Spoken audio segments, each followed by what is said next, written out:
Isinusulong ng National Competitiveness Council ang pagbuo ng disaster plan ng mga negosyante sa bansa. Ito'y bilang paghahanda sa anumang kalamidad na maaaring dumating sa bansa. Si George Bandola ang ating tagapagbalita. Eksperto sa crisis at disaster management sa Australia si Graham Newton. Ayon sa kanya, hindi nagkakalayo ang Pilipinas at Australia sa dami ng mga kalamidad na dumarating taon-taon. Kaya paniwala ang Philippine Disaster Recovery Foundation na higit sa dito sa Pilipinas, kailangan ng expertise ni Newton. We're hoping to learn lessons from him because we know that in Metro Manila, we're facing the probability of a major earthquake. And not only that, there's super typhoons. There's one heading towards us as we speak. And the whole idea is we want to avoid what happened in Nepal. We saw what happened. It was chaos there. Their airport isn't working. And we realize the private sector has a role to play, but we're going to follow the government's lead, of course, in this. The Queensland experience showed us that being prepared is paramount.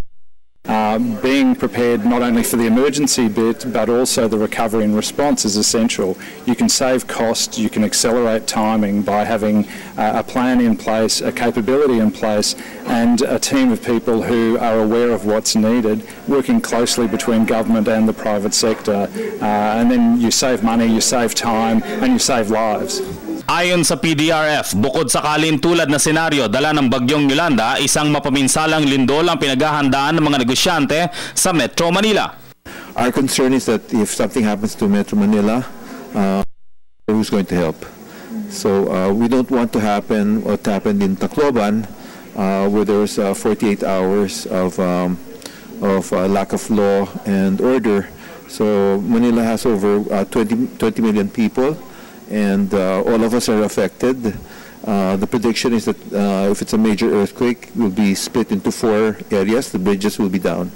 And so we're preparing for a worst-case scenario.